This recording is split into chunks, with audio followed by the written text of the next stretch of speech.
Hi friends, this is Lucky Blogs. Welcome to my channel. ఈరోజు మనం చేసుకునే recipe నేతి బొబ్బట్లు. నేతి బొబ్బట్లకి కావాల్సిన ఇంగ్రీడియంట్ చూద్దామండి. నేను ఒక 1/2 kg మైదా తీసుకున్నాను, 30 బెల్లం తీసుకున్నానండి, 1/2 పచ్చెనగపప్పు తీసుకున్నాను. స్టవ్ వెలిగించుకునండి. ఇప్పుడు పచ్చెనగపప్పు కుక్ చేసుకుందాం. 50% కుక్ చేసుకుందాం. శనగపప్పు నేను 1 అవర్ ముందే నానబెట్టుకున్నానండి. చూసారు కదండి, శనగపప్పు కుక్ అయిపోయింది. మనం ఇది కొంచెం చల్లారి పెట్టుకుని మిక్సీ పట్టుకుందాం. మనం పిండి కలుపుకుందామండి. కొంచెం కొంచెంగా నీళ్ళు పోసుకుని పిండి కలుపుదామండి.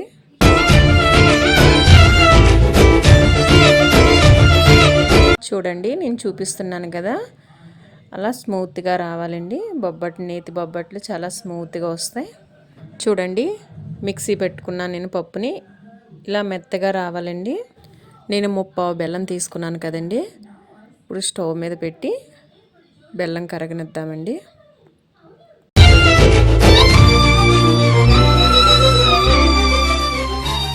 ఇప్పుడు బెల్లం కరిగిపోయిందండి. నేను ఇందులోనే ఇలాచి కూడా వేసుకుంటున్నాను. ఇప్పుడు మనం మిక్సీ పట్టుకున్న పప్పు వేసుకుందాం.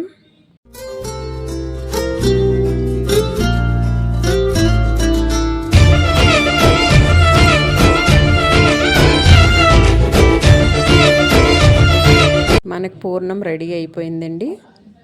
ఇప్పుడు బొబ్బట్లు ఎలా తయారు చేసుకోవాలో చూద్దాము.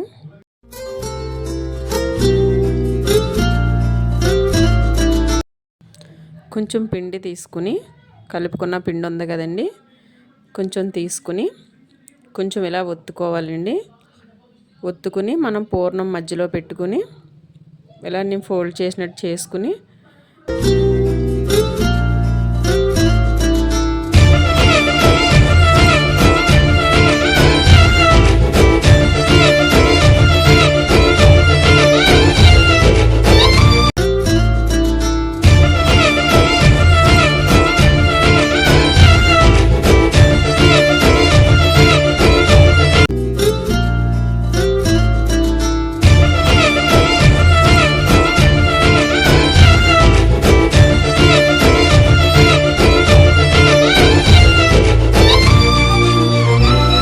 మనం కవర్ పైన పెట్టుకుని ఒత్తుకోవాలండి. దీనికి నెయ్యి ఎక్కువ పడుతుందండి.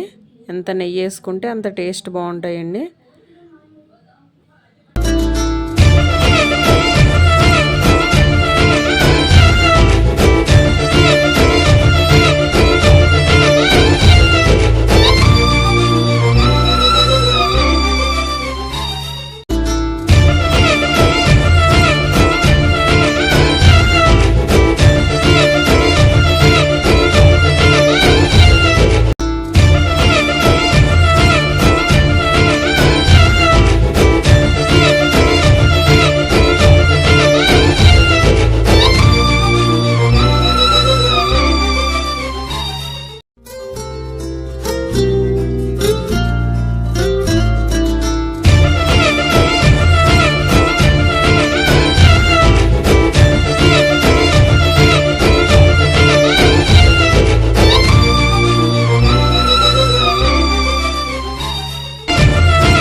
చూసారు కదండి, మనకి నేతి బొబ్బట్లు రెడీ అయిపోయినాయండి. ఎంతో సింపుల్గా, ఎంతో టేస్టీగా నేతి బొబ్బట్లు రెడీ అయిందండి. మీకు చేసుకోవాలనిపించినప్పుడు నేను చూపించిన విధంగా చేసుకుని చూడండి, చాలా టేస్టీగా ఉంటాయి.